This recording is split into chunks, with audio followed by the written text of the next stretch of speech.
ఏది అయినా ట్రై చెయ్యి ఆచి చికెన్ మసాలా. ఆచి చికెన్ మసాలా. ఈ రోజు క్యాలెండర్ లో డేట్ నోట్ చేసుకోండి. నడి వీధిలో మీ చేతికి సంకెళ్ళు వేయించి నడిపించకపోతే నేను కొండపల్లి రాజానే కాదు.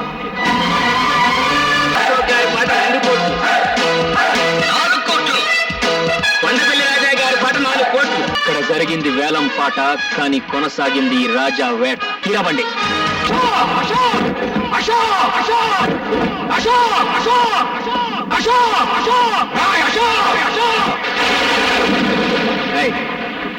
ఏంటి అరుపులు? నీ కొడుకుతో మాట్లాడాలి రమణ.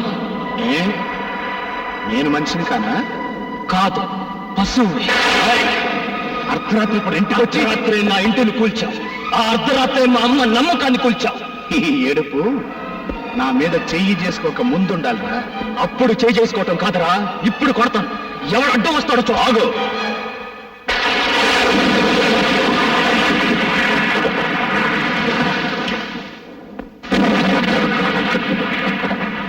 సబాష్.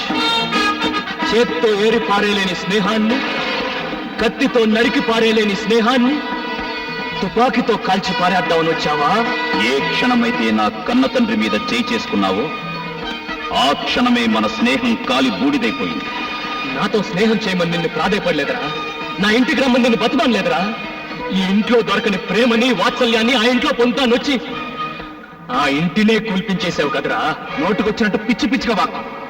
అసలు నీ కొంప కొల్తాల్సిన అవసరం వాడికేంటి? నాన్న, వాడితో వాదన అనవసరం. అవును, నేనే కూల్పించాను. నష్టపరిహారం ఎంత కావాలో అడుగు, కడతాను.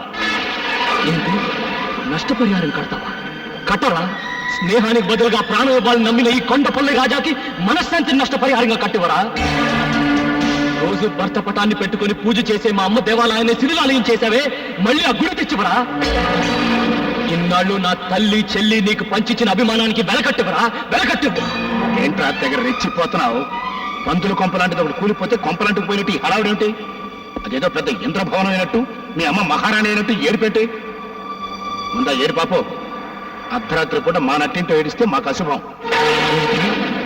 నా ఆత్మఘోష నీకు ఏడుపులా వినిపిస్తుందా? నా ఆవేదన నీకు అశుభంలా అనిపిస్తుందా? మర్యాదగా బయటికి వెళ్తావా, మెడబట్టి గెంటమంటావా? మెడబట్టి నువ్వు గెంటనక్కర్లేదు. తొడగొట్టి నేనే సవాలు చేసి వెళ్తాను. ఈ రోజు డబ్బుండొచ్చు, రేపు పోవచ్చు. రూపాయి కాగితాలు శాశ్వతం కాదురా. అశోక్, ఆస్తి, అధికారం, ఐశ్వర్యం మీ చేతిలో ఉన్నాయని నా మీద దౌర్జన్యం చేశాను. అవి మీకు లేకుండా చేస్తాను. నాకు అన్యాయం జరిగిందని నేను పోలీస్ స్టేషన్కి వెళ్ళను. నాకు అధర్మం జరిగిందని నేను కోర్టుకు వెళ్ళను. ఈ రోజు క్యాలెండర్ లో డేట్ నోట్ చేసుకోండి. మళ్ళీ ఈ డేట్ క్యాలెండర్లోకి వచ్చేసరికి ఈ రాజా రాజు అవుతాడు.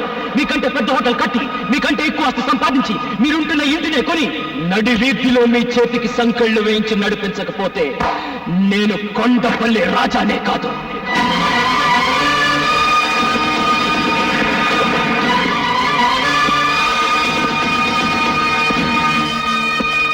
గంగాధరం నీకేమవుతాడు? మేనమా అవుతాడండి. నీకు సొంత ఇల్లుందా? లేదండి. సొంత కారు? లేదండి. పోనీ మోటార్ సైకిల్? అది కూడా లేదండి. ఎన్ని సంవత్సరాల నుంచి అతనికి సేవ చేస్తున్నావు? 10 సంవత్సరాల నుంచి పనిచేస్తున్నాను సార్. ఇక్కడికి వచ్చి ఎంతసేపు అయింది? 10 నిమిషాలు అవుతుంది. అందులో 10 లక్షలు ఉన్నాయి. నిమిషానికి 1,00,000. దీనికి నేనేం చేయాలండి? మర్డర్ చేయనక్కర్లేదు, మానభంగం చేయనక్కర్లేదు. చిన్న ఇన్ఫర్మేషన్. రేపు 2 కోట్ల రూపాయల ప్రాజెక్టుకి టెండర్ వేయబోతున్నాడు అశోక్. ఆ అంకె నాకు కావాలి. ఓసి ఇంతేనా?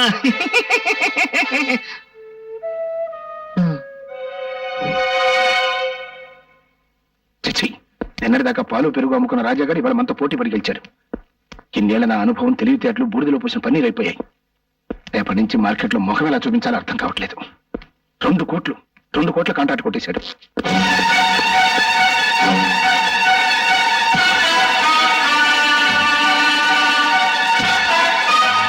మెడపట్టి నువ్వు గంటనక్కర్లేదు. తొడగొట్టి నేనే సవాలు చేసి వెళ్తాను. ఆస్తి, అధికారం, ఐశ్వర్యం మీ చేతిలో ఉన్నాయని నా మీద దౌర్జన్యం చేశారు. అవి మీకు లేకుండా చేస్తాను. ఈ రోజు క్యాలెండర్ లో డేట్ నోట్ చేసుకో. మళ్ళీ ఈ డేట్ క్యాలెండర్ లోకి వచ్చేసరికి ఈ రాజా రాజు అవుతాడు. మీకంటే పెద్ద హోటల్ కట్టి, మీకంటే ఎక్కువ ఆస్తి సంపాదించి, మీరుంటున్న ఇంటినే కొని నడి వీధిలో మీ చేతులకు సంకెళ్ళు వేయించి నడిపించకపోతే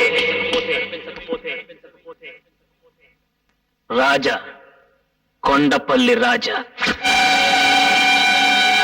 రెస్పెక్టెడ్ బిడ్డర్స్, వేలం ప్రారంభించబడుతుంది. కార్పొరేషన్ వారు స్వాధీనం చేసుకున్న ఈ బంగళా, దీని చుట్టూ ఉన్న 5,000 గజాల స్థలంలో మీరు ఫ్లాట్స్ కట్టొచ్చు, షాపింగ్ కాంప్లెక్స్ నిర్మించొచ్చు, లేదా 5 స్టార్ హోటలే కట్టొచ్చు.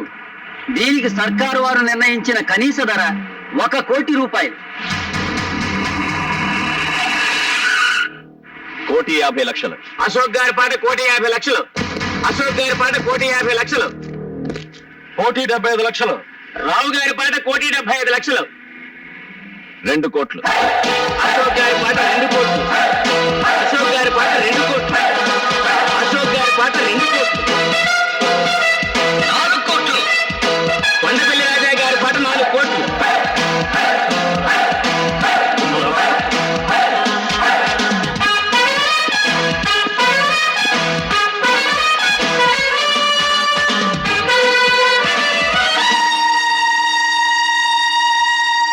కొండపల్లి రాజా గారి పాట 4 కోట్ల రూపాయలు. 5 కోట్లు. అశోక్ గారి పాట 5 కోట్లు. అశోక్ గారి పాట 5 కోట్లు. 6 కోట్లు. రాజా గారి పాట 6 కోట్లు. 7 కోట్లు. అశోక్ గారి పాట 7 కోట్లు. అశోక్ గారి పాట 7 కోట్లు. 8 కోట్లు. రాజా గారి పాట 8 కోట్లు. రాజా గారి పాట 8 కోట్లు. ఈ స్థలానికి ఎందుకంటే రేటు పెట్టద్దు. రాజా గారి పాట 8 కోట్లు. 9 కోట్లు. అశోక్ గారి పాట 9 కోట్లు. అశోక్ గారి పాట 9 కోట్లు. 11 కోట్లు. రాజా గారి పాట 11 కోట్లు. రాజా గారి పాట 11 కోట్లు. 12 కోట్లు. 12 కోట్లు. అశోక్ గారి పాట 12 కోట్లు. ఒకటోసారి అశోక్ గారి పాట 12 కోట్లు. రెండవసారి అశోక్ గారి పాట 12 కోట్లు. మూడోసారి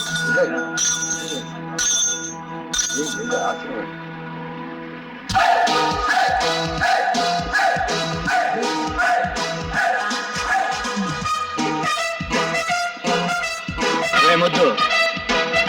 పుణ్యాత్ముల కోసం కట్టేది దేవాలయం, పాపాత్ముల కోసం కట్టేది శివాలయం. మేధావులు పొందేది పురస్కారం, మూర్ఖులు పొందేది తిరస్కారం. ఆవేశపరుడు తెచ్చుకునేది ముప్పు, ఆలోచన పరుడు తెచ్చుకునేది మెప్పు. 3 కోట్ల ఆస్తిని 12 కోట్లకు పాడిన వాడు గెలిచినట్ట, ఓడినట్ట. ఇక్కడ జరిగింది వేలం పాట, కానీ కొనసాగింది ఈ రాజా వేట. రేయ్, బిల్డింగ్ కట్టడమే కాదురా, కోల్చడం కూడా తెలిసిన వాడిని. తీరబండి.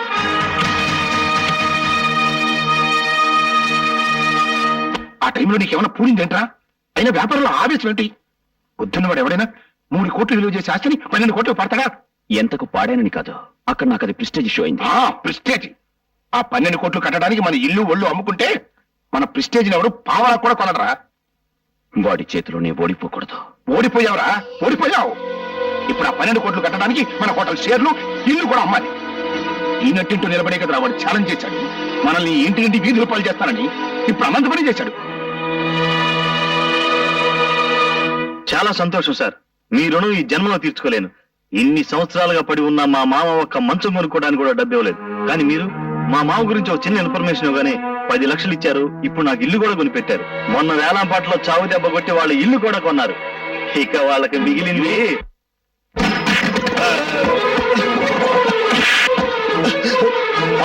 నన్ను ఎందుకు కొడుతున్నావు? తిన్నింటి వాసాలు లెక్క పెడతావరా? సొంత మావయ్యకే ద్రోహం చేస్తావా? అంటే ద్రోహమా?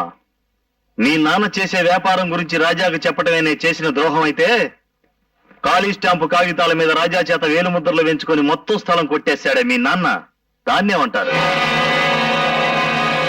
మీ హోటల్ పక్కన దిష్టి బొమ్మలా ఉందని వాళ్ళు దేవాలయంలా చూసుకునే ఇంటిని రాత్రికి రాత్రే కురిపించేశాడే మీ నాన్న, దాన్నేమంటారు? మీ ఇద్దరి స్నేహం చెడగొట్టడానికి, హోటల్లో పార్ట్నర్షిప్ ఎగ్గొట్టడానికి తన మీద చేయి చేసుకునేలా రాజాని రెచ్చగొట్టాడే మీ నాన్న, దాన్నే అంటారు. రాజా మీద పగ తీర్చుకోవడం కోసం మీ తమ్ముడితో అతని చెల్లెల్ని ప్రేమించినట్టు నటించమని చెప్పి పసుపు తాడు పేరుతో ఉరితాడు బిగించాడే మీ నాన్న ధాన్యం అంటారు. మీరు స్నేహద్రోహం చేయొచ్చు, మేము స్వామి ద్రోహం చేయకూడదు.